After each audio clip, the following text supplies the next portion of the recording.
One of our closest friends and long-term friends is our latest guest on property. Good morning, Joe. With OBI, Mr. Ged Mason, CEO of Morson. Morning, Will. How are you, mate? Good, thanks. Not bad. I've been prepping for this, Ged, by reading this. All right.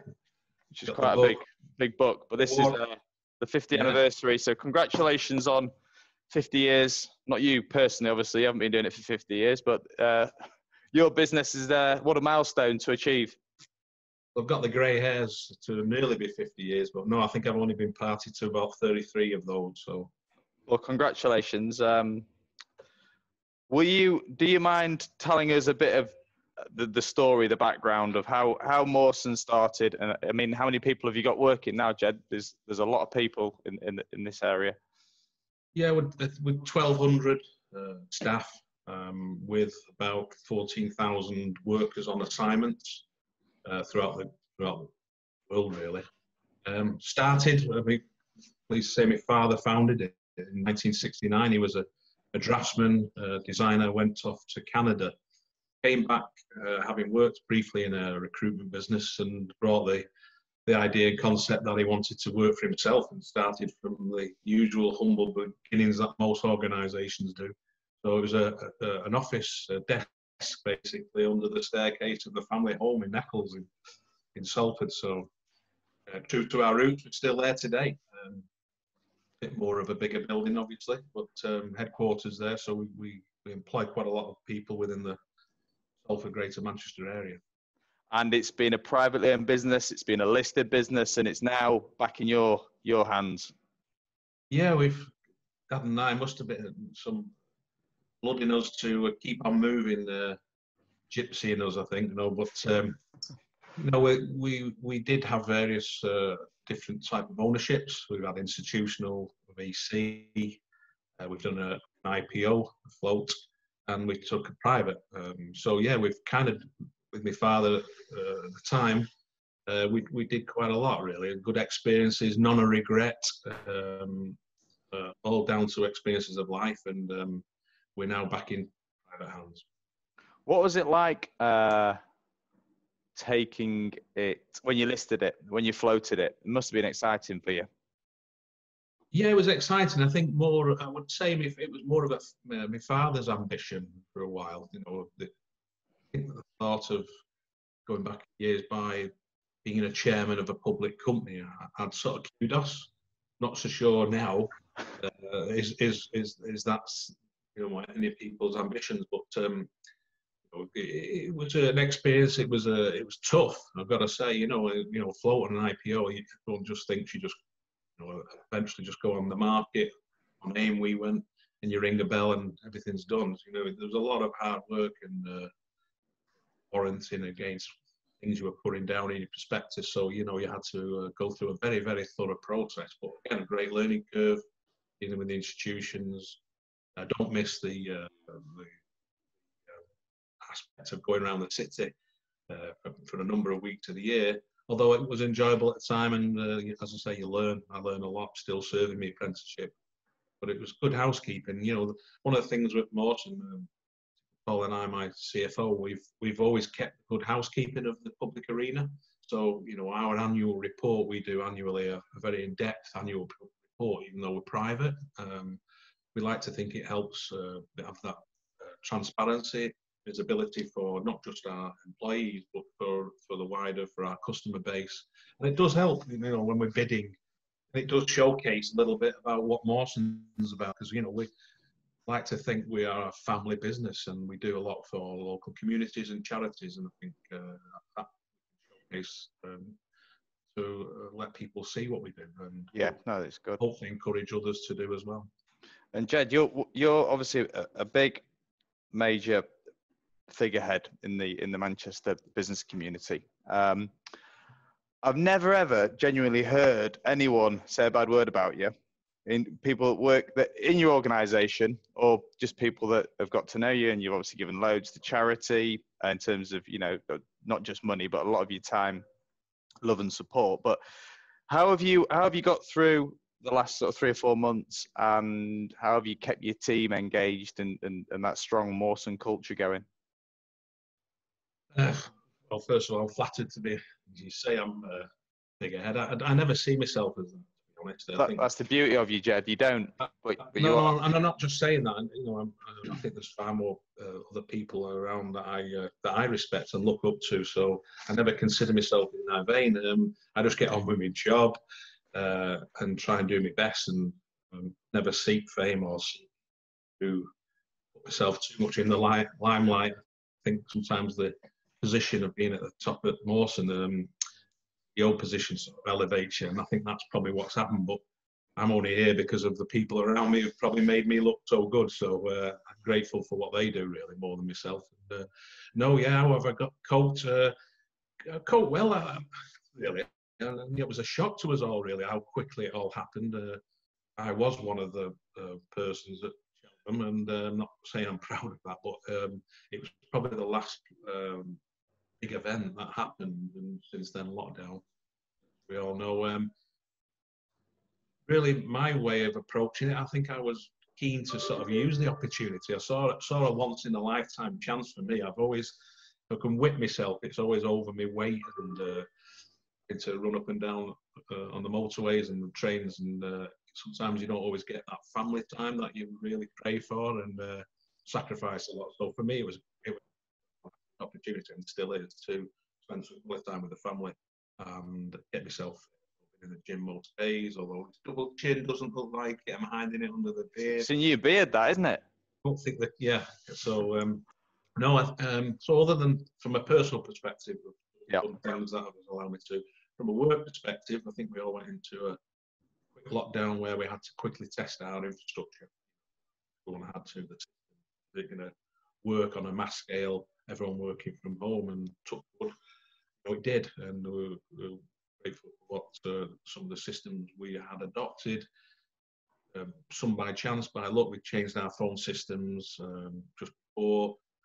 With all the data recovery, disaster recovery systems were all tested, and it allowed us to undertake, one of our major workload is to ensure we pay our people, weekly. We're still doing a payroll run of, I said before, nearly 14,000 people. So the priority was to ensure our credibility wasn't lost in terms of making sure we paid people. We did work from home, we have done and continue to. So it's been a great learning curve to see how we've adapted as every business has. The Zoom's share prices demonstrate how effective Zoom is, and Microsoft Meetings.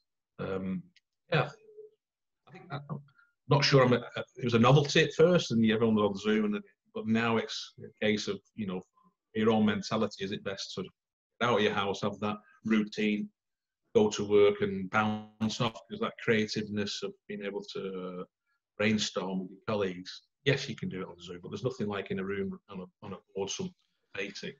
How do you think the late great Jerry would have coped on Zoom and Microsoft Teams?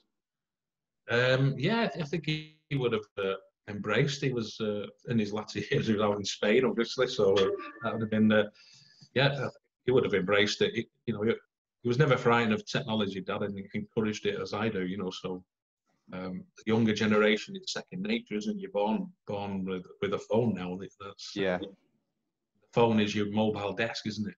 It's what do you reckon the best bit of advice or the best thing you learned from your dad?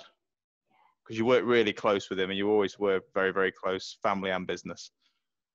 Yeah, crikey, I learned a lot off my father. Lots, really. We shared an office for 12 years. He did have a saying to me, and that goes back to what point you started off with, was remember, son, he said, every whale that surfaces always gets harpooned. Yeah, you've told me that one. Yeah, that's always, out of all these proverbs, and we had a few, that one always stuck to my head. That don't try not to show off, try not to be,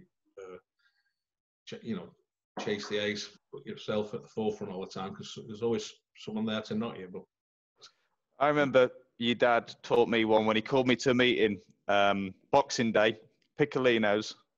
He was smoking his cigar, and obviously had too much to say. And he said, "Listen, son, God gave you 2 ears and 1 mouth, and that was for a reason. Now shut up and listen.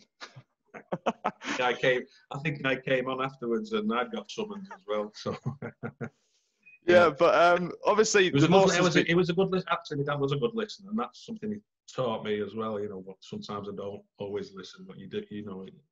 The other thing I'd always say about your dad is, even though he wasn't, you know, his core business wasn't property, he only used to ask me 2 or 3 questions on a deal, but they were always the 2 or 3 questions that someone should ask. Yeah. You know, he got to the bone of the point very quickly. Yeah, I think that's it was a skill he had really, and I tried to adapt as well. You know, when he was reviewing situation, your father could quickly get to the net, grab the nettle, and understand it, and ask the right relevant questions without labouring. Yeah. So yeah, no, it's a good skill set he had. Very big skill set. And lots of people came to him for advice for that reason, really. Yeah. No, he was a great man. Great man. And you've moved on to now owning sports clubs. I'm not going to choke. Cool. So tell us the story. What made you get into sale? Because it's obviously it's an eclectic mix of individuals that own that club, and a good set of guys. Yeah, I always like to go into everything where there's got to be some fun in it, hasn't there? Outside your core business as well, and I like to have fun with my own business. I think that's what makes you enjoy the life balance. So I was watching Sale. I must admit, I'm a football fan first, Manchester United fan, red through and through. Weaned on watching Bestie and Law and Charlton. But the opportunity with Sale came about was the fact that my 2 lads went to a school in North Wales, St David's. I think they came home, but they didn't board there. My wife went and lived in Wales while they were at school, and we used to go down at weekends. Yeah. When they came home, we'll go and watch Sale on the basis that I'd asked them and they made the football team foolishly, which they said, Dad, it's Wales, it's a boarding school, and they play rugby only. So I thought, well, definitely need the season tickets. So I bought season tickets for a number of seasons. You know, some of the players, Mark Cueto, great guys, very approachable. And I think you know Mark, don't you, as well? And, he's been on. He's done one of these. Has he? All right. Yeah, well, yeah. And then and Steve Diamond became a neighbour, and coinciding with that, we had various chats all the time. And I think one night in my house, down for a quick beer, and discussed the opportunity that Mr. Kennedy had decided to wish to sort of move on from the club, and done a great job. You know, all the years he'd been there and won championship. So they invested. You know, he's put his heart where his mouth was, or he's up to where he felt he needed someone to change. So I jumped on the opportunity, and Simon Orange led the charge of the bid, and I was behind it. And we've hold of the club and try to do things in terms of regenerating and reinvigorating our desire and ambitions to want to win some silverware. And that's what we're about. Simon and Steve really are driving that. I'm more than just a passenger in the car, but you know, in all fairness, they have you know, they're really driving the ambition, and I'm with it. So supporting it, and it's been great watching them bring in the South African players that we have. I think we're getting opportunities. We're second in the league and a cup final. So the plan, it's a slow process. You know, it will take time, and fans have been very supportive. And hopefully we can grow the crowds when we win some success. Exciting times, but your connection with sport doesn't end there. I was working out you've got mates or corporate sponsorships, relationships, obviously with rugby, with football. You got a few special friends from the world of football. Mm-hmm. Anthony Crolla did one of these last week. He talked very highly about you. So the world of boxing, I know there's quite a few boxers, and also horse racing. So when do you get time to do any work? I know, yeah. So it does sound that. No, it's well, business always comes first. You know, that's paramount. And that's the reason why I've been fortunate to indulge in some of these sports, and whom I've got to know through these sports is because of fact that we've got to, we've worked hard at the work business to allow us to do that. So all I would say is my weekends in the winter months, because that sort of coincides with those sports activities you've mentioned, are all winter type time. So yeah, I think it's my wife who deserves the medal, Saraya, because she very rarely sees me in the week, and then sometimes at the weekend, very rarely there. So, but we balance it. And the nice thing about the rugby, going back to rugby, is Saraya has taken to it so well. It's loved it. Oh, she likes it, does she? Yeah, I don't know whether it's to do with, the technical aspect of rugby, or whether it's the thighs of the rugby lads. I don't know. I've not quite worked it out. And tell us a bit about your mates then, Ged. Who are your mates? Who are your mates from the world of football? I know you don't like to say much, but you've got some pretty special friends. Yeah, I'm fortunate to know the lads and footballers of that time. Was an era when got to know Norman Whiteside, Billy Garton at the time, and through them obviously evolved. And Brian Robson's a good friend, and yeah, Kevin Moran, and a lot of the United in that era. Then moving on, obviously through Sir Alex Ferguson's son, Jason. I got to know Alex quite well over the years, so that's been a great time we've had together, and experiencing his friendship, I value, and respect, and everything he's done, and I've learned a hell of a lot. And it's nice to have the likes of Sir Alex in the racing fraternity. We won some nice trophies, and with friends like Peter Doan and Ron Wood, partners in the horses. It's really like having a really private business club, and great to have advice and bounce off. So I've been very fortunate in that respect. It'll be nice to see you as with your gang again at the top of #1 spinning fields at 20 stories after lockdown. Yeah, not a bad place to go. Yeah. No, I was going to say all the parties that you hold are some of the best around, and the most interesting things when you turn up and you don't know who you're going to be sharing a table with, but it's always someone of interest. Yeah, obviously Corolla. Hello, Saraya's just walked. Come here. Go. How many miles have you been on a bike? Oh, I don't know, about 30. That's Can you say hello? How you doing? Will. Hi. You all right? Yes, she's in a lycra. I've got to say, she looks better in lycra than me. Bit wet. Jed's just been saying that you're the real star behind everything. Really? This is going out, by the way, to other people. It's going out on her. So, yeah, that's making me laugh. No, he was. He's being genuine. You definitely weren't in the back of the room when he was saying it, so he appreciates everything. No. Bye. See you later. Bye. And Ged, I can't finish before saying well done and big respect for everything you do for charity. Just tell everyone about what you do for charity, because it's absolutely bucket loads. Yeah, I think everyone does their own piece, don't they? Everyone's got their own personal charities that they get attached to, and support many organisations in Manchester. That's what's great about Manchester. I think we do rally around when there's troubles, or we need to help support others less fortunate. I think that's what's great about Manchester and England. As a country, we do more fundraising and charity aspects than any other country. I think that's on it.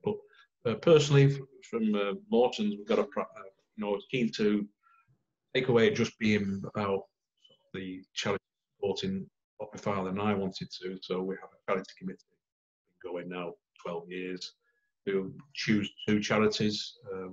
The staff employees choose it, the colleagues, so it's great. And we raise a lot of money for main charity and then a local charity. And because we've got 50 offices around the UK, kind of get charities that are put forward from them.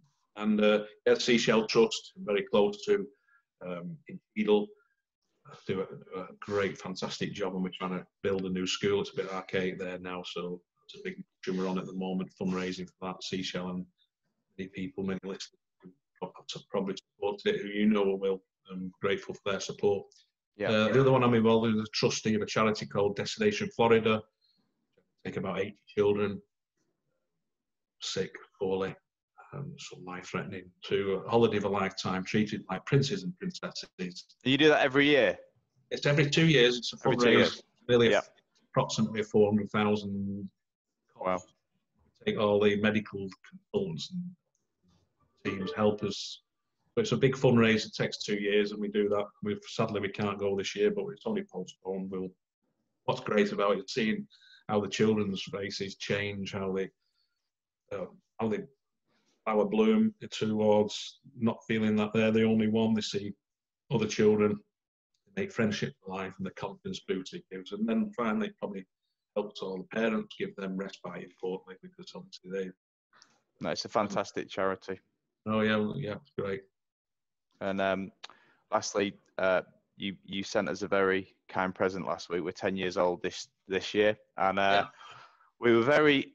When I got that call on Wednesday night last week, and then it came on the Thursday, everyone absolutely loves it. So for those that don't know, Ged bought OBI a painting of St. Peter's Square looking up Moses Street, but it managed to get the OBI sign painted in.